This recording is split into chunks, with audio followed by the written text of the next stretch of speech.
Kristen.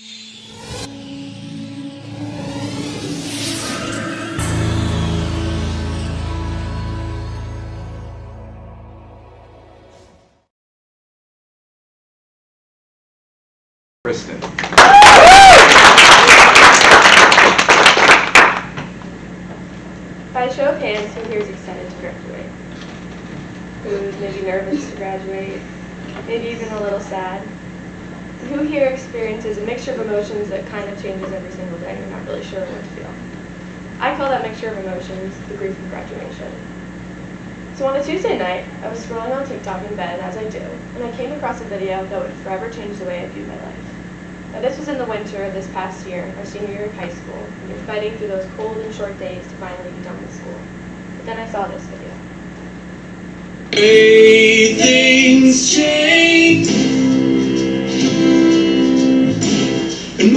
So it goes fast, so you can't read it. But it's basically just a slideshow of like 40 different quotes about what it feels like to grow up and lose your childhood, and it's like really sad. So then I saw this, and not everyone might have read the quotes on every single slide, but that time I did.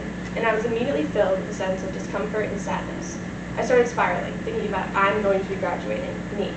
Not only am I going to walk across the stage and receive a diploma, I'm going to move away from everything I've ever known about my parents or my sister or any of my family. So, you might be thinking, Kristen, did you just realize that you're a senior in high school? And the answer is no, not necessarily. Well, up to this point, I clearly understood that I was in my last year of high school. I hadn't truly felt the very large and overwhelming emotions that came with the territory. So what did I do? Well, I just kept scrolling, just to distract myself. It wasn't worth making myself so upset over something that was so far away. But now, I know this was a way for me to suppress my emotions. Instead of thinking or reflecting about why this made me feel this way, I just decided to ignore it and move on. While I probably avoided the situation where I would have started spiraling and turned on Taylor Swift and cried, what good was this serving me? By suppressing my emotions, was I getting rid of my feelings, or really just saving them for later? When we suppress our emotions, they stay with us, and this can cause actual physiological changes in the body. In the short term, it shouldn't affect much, and there shouldn't be any problems. But in the long term, it can cause severe damage both psychologically and physiologically. Suppressing emotions can cause anxiety and depression, which can lead to substance abuse issues. The suppression of emotions has been linked to affect typical cardiovascular responses. It can make people more aggressive, and a long-term state of hopelessness has even been linked with cancer. So how do we avoid this? It's hard to face our emotions head-on. This quote by Sam Owen, "The long-term pain suffered by suppressing emotions is far greater than the short-term pain of confronting them." It's much easier to just distract ourselves or pretend we don't feel this way.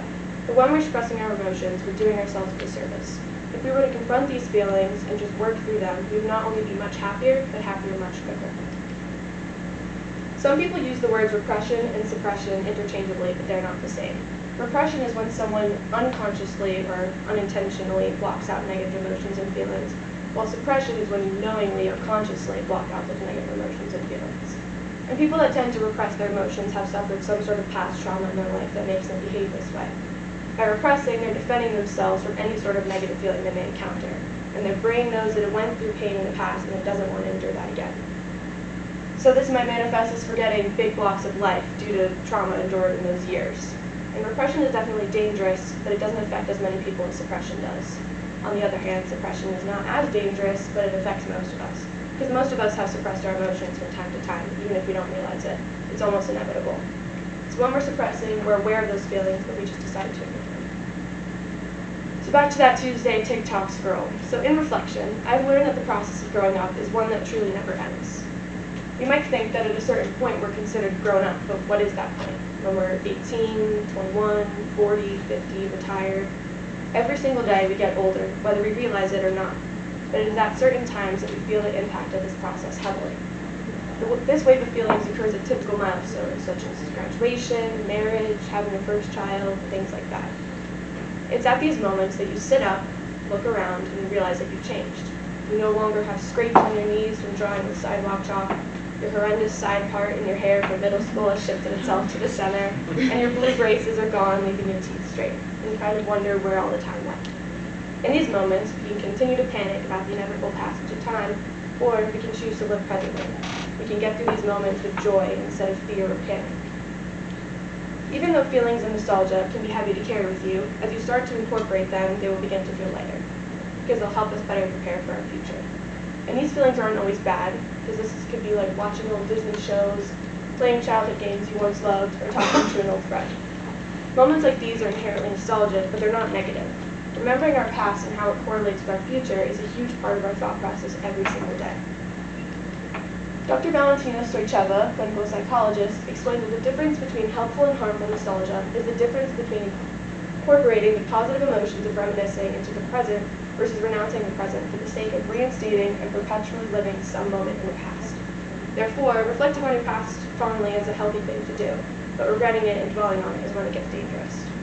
So when you're feeling down about your life, it's important to remember the joy that you have in your past, because you know that there was once light in your life and you can achieve that light again.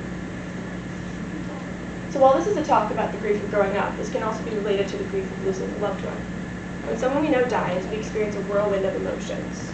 The grief of losing a loved one can be one of the greatest feelings to suppress, because we can't imagine it's happening. We don't know how to live in a world without this person. When someone you love dies, you may go through some or maybe all of the 5 stages of grief: denial, anger, bargaining, depression, and acceptance. Even in the 5 stages, denial is the first step. You don't always have to work through your problems initially. No one's perfect, and no one knows the perfect way to work through their emotions, because what if you confront them too quickly, or you don't confront them quickly enough? It's not an exact science. So in order to work through your feelings, it takes effort and intention, but it also takes time. It's natural for us to freak out a little bit. We're all human. But the key is, what do we do next? Do we push it all down, or do we actually try to work through it? Also, certain types of people are more likely to suppress their emotions than others. For example, it's a well-known stereotype that men suppress their emotions more than women. Many women feel more comfortable expressing their emotions than men do. And in various forms of media and television, women are portrayed as more expressive and reactive, while men are seen as strong, stoic, and never vulnerable. For example, here we have Alice from the movie Don't Worry, Darling. And on the other side of this, we have Jack, who has really no expressive reaction to the situation, even though he's right in front of this. Then we have Rachel from Friends, who is clearly upset. And we have Ross, who also appears upset, but he's not on the same level of sadness that she is, even though they're going through the situation together. Then you have Brooke from One Tree Hill, who is clearly upset. And then you have Julian, who looks almost confused and kind of like he's trying to get out of the situation, trying to end it as soon as possible. And lastly, you have Blair from Gossip Girl, who's crying to her boyfriend Chuck. And then you have Chuck, who doesn't show that emotion, but it looks as though he's reflecting inward. While Blair chooses to express her emotions to Chuck, Chuck kind of just thinks to himself. And this might make Blair think that he doesn't feel the same way, or that her feelings aren't valid, while that might not be the case. This is because when men are just little boys, they might be taught that showing their emotions isn't manly, or that they need to toughen up. This can lead to many problems later in life. If a man has been conditioned to believe that expressing his feelings makes him not manly, then he will continue to suppress those feelings. And when someone like that goes through a major life change or experiences overwhelming negative emotions, they won't know how to deal with it. Instead of dealing with it in a healthy way or asking for help, they will have virtually no coping strategies. Therefore, it is important for people to know how to confront their feelings, because teaching them to suppress their emotions is not helping them or anyone around them. Suppressing one's emotions and feelings is a bad habit to have, and one that should be broken as soon as possible. Once we take control of our own emotions, we will feel much more content knowing that we're the ones in charge. Even though we might push those feelings aside every once in a while, we just need to be more mindful of regrouping and thinking about what good that choice is really serving us. Now, as I stand here in the shirt of the college I'll be attending next year, I can happily say that I'm no longer suppressing my feelings about growing up. I'm not going to start crying, but you know what I mean.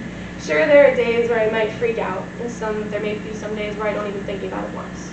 But I know that embracing those feelings, talking with a friend, or just sitting and thinking for a while is going to do me much better than pretending they're not happening. So yes, I'm going to be graduating in 2 weeks. Yes, I will move into college, and yes, I will leave everything I've ever known. Am I freaking out? Of course. But I know that in the long run, it is going to be okay, and we will all make it through the grief of graduation.